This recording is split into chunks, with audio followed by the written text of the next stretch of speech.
അവധി ദിനങ്ങളിൽ ഇതര സംസ്ഥാന തൊഴിലാളികളെ കൊണ്ട് പൊറുതിമുട്ടി നാട്ടുകാർ. നെടുങ്കണ്ടം, തൂക്കുപാലം, ഉടുമ്പൻചോല മേഖലകളിലാണ് ലഹരിക്ക് അടിമപ്പെട്ട ഇതര സംസ്ഥാന തൊഴിലാളികൾ പ്രശ്നങ്ങൾ സൃഷ്ടിക്കുന്നത്. കുട്ടികളും സ്ത്രീകളും അടക്കം സഞ്ചരിക്കുന്ന പാതകളിൽ ഇതര സംസ്ഥാന തൊഴിലാളികൾ തമ്മിലുള്ള അടിയും ബഹളവും സ്ഥിരം സംഭവമാണ്.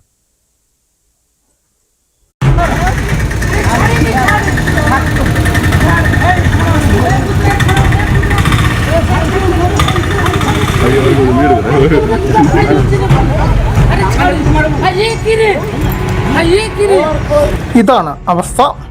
ഞായറാഴ്ചകളിലും ശനിയാഴ്ചകളിലുമാണ് സ്ഥിതി കൂടുതൽ വഷളാകുന്നത്. വിവിധ മേഖലകളിൽ ഇവരുടെ ശല്യം നാട്ടുകാർക്ക് വലിയ തലവേദനയാണ് സൃഷ്ടിക്കുന്നത്. ഈ ദിവസങ്ങളിൽ ഇവർക്ക് വിൽപ്പന നടത്തുവാനായി ലഹരി സംഘങ്ങളും മേഖലയിൽ രഹസ്യമായി തമ്പടിക്കുന്നതായി വിവരമുണ്ട്. ലഹരി ഉപയോഗിച്ച ശേഷം ഇടവഴികളിലും ടൗണിന് നടുക്കുമൊക്കെ ബഹളം ഉണ്ടാക്കുന്നതാണ് പതിവ്.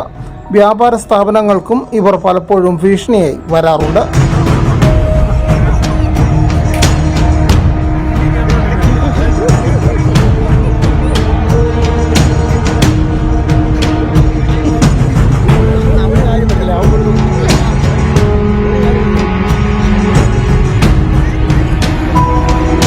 പോലീസിൽ വിവരമറിയിച്ചാലും പോലീസുകാർ എത്തില്ലെന്നാണ് നാട്ടുകാർ പറയുന്നത്.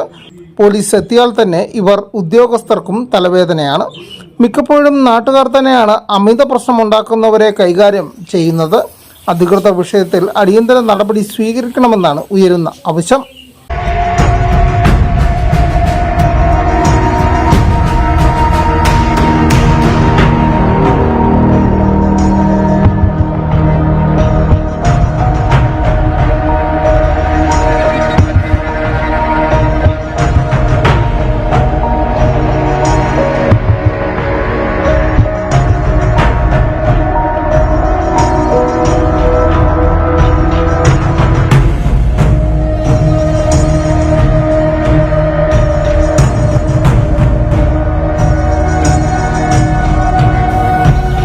News bureau, Udumbanchola.